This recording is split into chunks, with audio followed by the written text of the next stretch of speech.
Welcome to the Mike Litton Experience Podcast. Mike has over 31 years experience in real estate, finance, and investing. He's passionate about being a father, a teacher, a realtor, an investor, and a leader. Everyone has a story, and our passion is to help them tell it. And now, introducing the host of the Mike Litton Experience, Mike Litton. So what can you expect from the Mike Litton Experience? You can expect stories that will inspire, motivate, advice that will sharpen your focus, and expert information on real estate, finance, and market conditions. There wasn't anybody even remotely close, right? Wow. She said she offered her the captain position and Madison turned it down. And she said what she told me was, I would otherwise do it, except that there are girls that have been doing this longer than I have, and they've earned the leadership position. And it's like, yeah, right? How huge is that? This girl is not even a ninth grader yet. She's literally in her eighth grade, somewhere between her eighth grade and ninth grade year. Look at who you raised. Oh, yeah. I mean, I couldn't have been more proud of that girl if I tried. I'm proud of her, but come on, Yeah. right? Okay, so Lakeside High, you're in cheerleading. Yep. Right? So when did you start? What grade did you start cheerleading? So we didn't grow up with money. That's like a very, it's a very important part of my story. I didn't get into cheerleading. I think I did a little bit in like middle school here and there, Longhorns, Pop Warner, but everybody always got to do like these competitive cheerleading things, right? Yeah. They got to be on like Mavericks, CA, Like travel clubs, yeah. Yeah, we couldn't afford that. We couldn't afford privates for tumbling. So I wasn't that good. I really wasn't. I didn't know how to do like all these flips and these things, and these girls already knew how to be thrown up in the air. All I knew what to do was to smile. Right. I knew how to smile, and I knew how to have fun. Right. And I'm guessing you brought a level of intensity to it too. It's so nice because knowing you. I have these very, very fond memories of cheerleading. I know that I embarrassed myself. I tried to do these tumbling and these tricks to keep up with these other girls that have been doing this their whole entire life, but I just didn't have that. Yeah. And to this day, I run into parents that their kids went to high school with me, and they always tell me, Molly, you're my favorite cheerleader to watch. You're my favorite cheerleader to watch. You were always the most energetic. And thank you, because I was just trying to cover up for my lack of expertise, right? So this is all I know how to do. I just know how to be myself. So I did cheer for, my whole entire high school career. I did a little bit of like Longhorns, Pop Warner things. But it helped me so much get to know my school and get to have that school pride and put myself out there in front of people when I really didn't have the I wasn't good at it. Yeah. I didn't know what the heck I was going to do, but I was going to get out there and I was going to have a great time. You were going to give it your all, just Exactly. like you always do. And by I the loved way, it. that's a real attraction. Thank you. No, I'm not joking. That's a big deal. Your effort and how you go at things, okay, and we have a phrase in Oklahoma, we call it killing cats. And people always, these pet lovers always seek me out. They're like, why would you say that? Okay, it's killing catfish. It's not killing cats, not actual cats. Yeah. It's killing catfish, okay?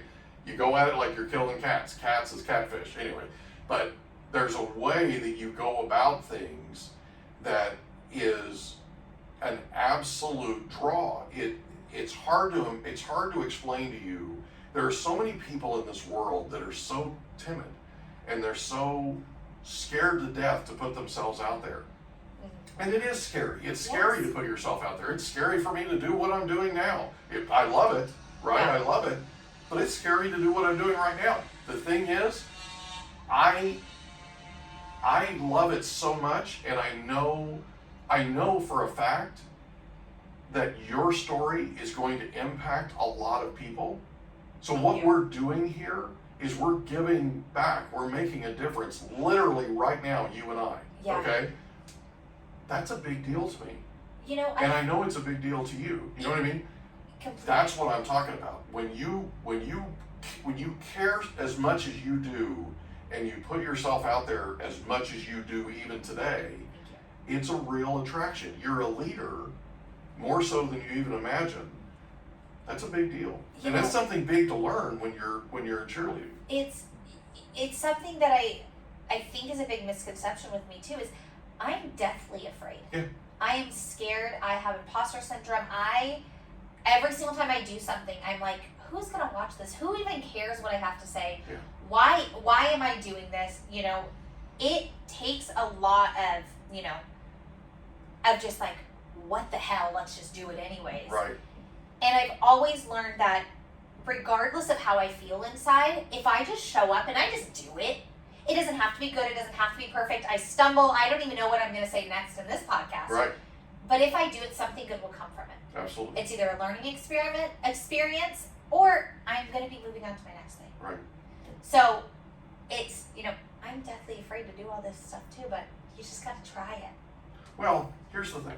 There's a thing in your brain called the amygdala, okay? Mm-hmm. And it's literally been there. Your brain is millions of years old, right? Yeah. And your brain, your amygdala is there to protect you. Yeah. And so as soon as you want to go do something, and I tell people this all the time, as soon as you want to go do something and your brain goes, oh, you know what, it's hot outside. You know what, this is probably not the day. You know what, you'd probably be better off if you do it tomorrow. You know what, actually, let's do it next week. Yeah. Actually, just don't do it at all. This is a real thing. Yeah. This is a real thing, and it's trying to protect you, okay? What truly successful people like you do, and that's why this is so important, you and I doing this, what truly successful people like you do is they recognize that voice, and it's a clue, it's a cue for you to go do it. Yeah. Like as soon as that happens, you're on your way, one foot in front of the other, towards whatever that goal is or whatever that action is. Yeah. Okay, that's a big deal because people don't understand that clarification. They don't understand what it takes. And by the way, just a real quick shameless plug. David Goggins talks about this a lot. Okay? Yes, he does. Jocko Willink talks about this. These guys talk about how you have this conversation with yourself. You have this conversation with your brain, and you have to figure out at some point. The thing is, you have to want it more than everybody else wants it. Yeah. Right? And you have to want it more than that little voice wants you to not. Okay, your amygdala telling you, shouting at you. Right? It's just got to be one of those things where you just go. You just and you know, I get up in the morning, and like when I had my radio shows, I did my first radio show out of frustration because I would sit with people one-on-one, one-on-two, and I would explain to them what the truth was about finance, what the truth was about foreclosures, what the truth was about servicing, what the truth was about all the things that were going on at the time as people were losing their houses to foreclosure. And I only had these two people at a time that I was talking to, or one person at a time that I was talking to. I shared with you that we're writing some books. The first one we're writing is on homeownership. The other day, I spent an hour and 32 minutes on the phone with my daughter's boyfriend. Okay? Talking about credit.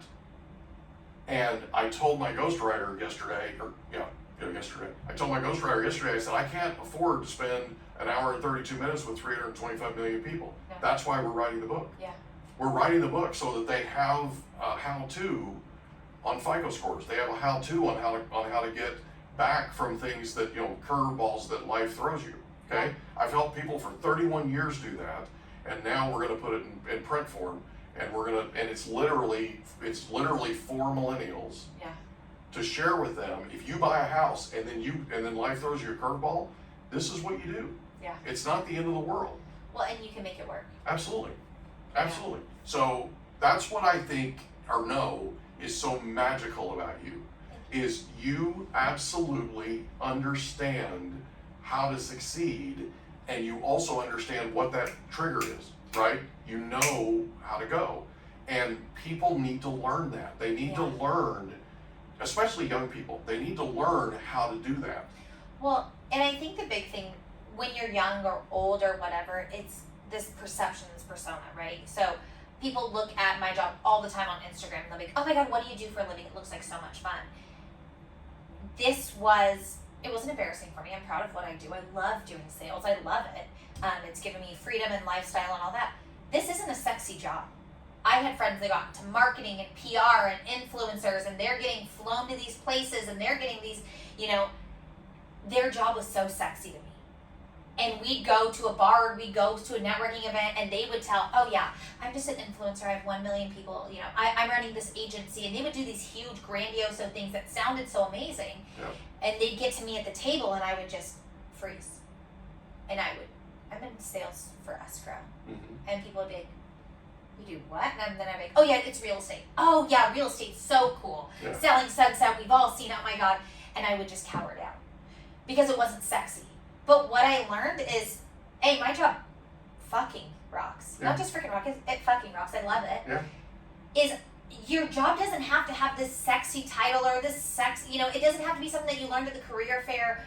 You make your life what you want it to That's be. it. It's what you bring to it. And my job looks great from the outside because that's the way I want to present it. Mm-hmm. I want younger people and older people and people that want a new start to life to look at my job and want this job. It's not the sexiest, it's not the coolest. What the hell is escrow? But I'm doing it. And so I learned really fast that So what you're me doing is how you're doing it. me cowering down and being embarrassed of my story or what I was doing or wasn't going to do anything for me. So I own it. I love it. This job and career, and now teaching other people what I do, it's been such a great way for me to pay success, not only for myself, but for others as well. It's fulfilling. Yes, absolutely. Okay, we're gonna go back to high school. Okay, go back for to just high a school. second, if that's okay. Go back. Okay, so Lakeside High School, Mm-hmm. you're a cheerleader. Yep. You graduate from Lakeside High School. Then what happens? Okay. So, like I said, my parents didn't have a lot of money. I wasn't a great student, contrary to popular I wasn't belief. either. I was always talking too much in class, couldn't stay focused, was just not intrigued, It was a mess, but I got through. Passed with like a 3.5 or something, so it wasn't bad. But it wasn't this huge GPA. I didn't have any scholarships waiting for me. Like I said, I was a mediocre cheerleader, but had a great time. I went to community I don't college. think you were mediocre. I I've never seen you cheer, but I cannot. You know what? imagine I you always being had such a mediocre. great time. I had such a good time, and I loved what I did. But I went to community college. I went to Okay. community college for, I think a half a semester. Which one? Grossmont. Okay. Grossmont Community College. Grossmont Community College rocks, by the way. It was a great stepping stone for me. Mhm. I was in the middle of class one day, and I remember kind of looking around and looking at all of these books that my parents had spent, essentially way too much money on. I didn't know what I wanted to do. I didn't know what I wanted to be, and I just looked at my class and I said, "This is for the birds. Mhm. I can't be here anymore." Yeah. I texted my mom, and of course she's like, "What the heck? Yeah. You're quitting?" Right. And I was like, "Mom, I'm dropping out. I don't know if I need a break. I don't know if I need something. I'm done." Yeah. So I stopped showing up for class. I, wasted tons of their money on stuff. And I was always having multiple streams of income. So I'd be a bartender, a server, I'd babysit, I would do all these different things. And I was like, Mom, I'm going to work in the classroom. I'm going to be a paraprofessional for severely handicapped kids at my high school. It's what I want to do. It's my passion. It's my calling. I'm going to do it. And then took the test, took the licensing for it, and found out they make absolutely no money. Teachers are the most undervalued people in this world. Unreal. And I was like, I can't do that. I can't be a teacher. I can't live off of that salary. It's not my lifestyle. So I got a job. I thought I wanted to be a financial advisor. Mhm. So I got a job at Edward Jones. Oh, I love Edward Jones. Yes, I loved working for them, worked for them for the time I was, 17 and a half to 19. While I was bartending, serving, doing all these things. I also had a job in high school, serving. And then I also watched my best friend has cerebral palsy. I have been babysitting him. I don't know how his mom let me do it. We're still best friends to this day. From the time I was in 7th grade. So I watched him every single spring break, summer break, winter break, because childcare was so expensive. Yeah. So in 7th grade, he was in 6th grade. His mom called me one day. Can you watch Cameron for winter break? Can you give up every single winter break, every single summer break to help watch my son? I'll pay you X amount of dollars, and you just have to hang out with him at home. Sure, absolutely. So I did that from the time I was in 7th grade to when I graduated high school, and now we're still best friends. But he, in turn for me having to watch him, he'd have to go to my cheer boxes with me. His mom calls him the luckiest guy in the high school. Yeah. Because I would pool parties with the cheerleaders, and I'm like, well, you guys, it's summer break, Cameron has to come too. Yeah. And so he would do all that with us. But I thought I wanted to work in classrooms and things like that, and I didn't. So got a job at Edward Jones, was serving at the time.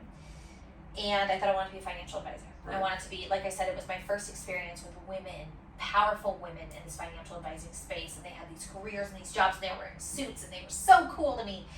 And I was serving one day, and this man walked up to me, and he's like, "What are you going to do with your life?" And I was like, "Well, I work here, and I work at Edward Jones. I'm going to be a financial advisor. I'm going to work on Wall Street or some crap." And he was like, no, you got to get to real estate. You have to get to real estate. You have to meet my wife. She works for this escrow company. And I was like, okay, I'll meet your wife. So I knew in that time that I took this opportunity, I took this person's phone number, that I was either going to get kidnapped and sold, or I was going to have this great opportunity on my hands. And I said, have her meet me in a well-lit area, in the middle of the day. Public, somewhere. Please. Yeah, somewhere safe. Like, right? Mom, follow my location. What's happening right now? Yeah. But I met her the next day, and she took a huge risk on me, and I will be forever thankful for that opportunity that she handed me. And she said, you have to meet the owner of our company. We do escrow. We need somebody in sales.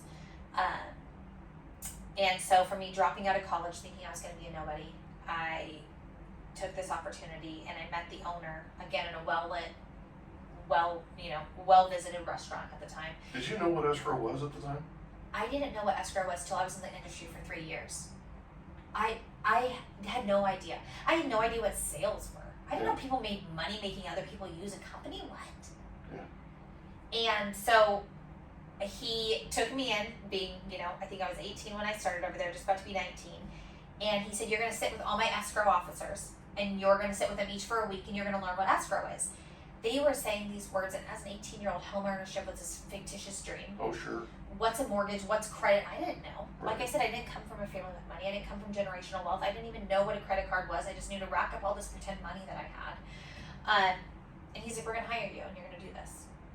And I worked for them for 3 years before I fully understood what escrow was. But I would go to these networking events. I would go to these caravans. I would shake these realtors' hands. You'd come to my office. I would teach realtors. I would go and I'd stand in front of a room of people that were my senior by 30, 50 years. Oh, yeah?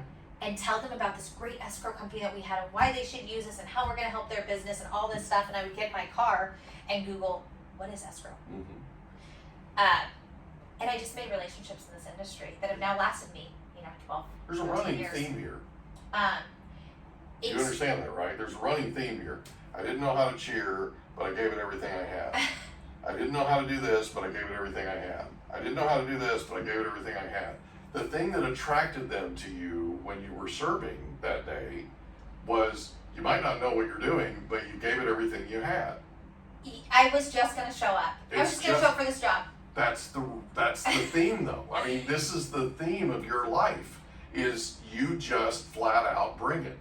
And that's one of the things, I told you this, that's one of the things that people love the most about you, including me, is you just go. And Madison's the exact same way. My daughter, Madison's the exact same way. She's a mini you, I'm telling you. I love it's it. Unbelievable. Well, and I think it's a huge misconception with me is that I know what I'm doing, or I'm confident about what I'm doing, or I, know how to do any of this. I've had no formal sales training. I've had no formal training in real estate or escrow or anything. I don't think you need formal sales training. I think the School of Hard Knocks is the single best trainer on the planet. And for you just throw yourself in.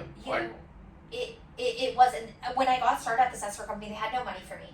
Yeah. It was this job that I was getting paid salary, and salary sounded really sexy until you figure out that you're working 15 hours a day and nobody's paying you from extra overtime. Exactly. I still had to work a serving job, a bartending job. I did that until I was, 20, 21. Mm-hmm. Because I just had to support your escrow habit. Yeah.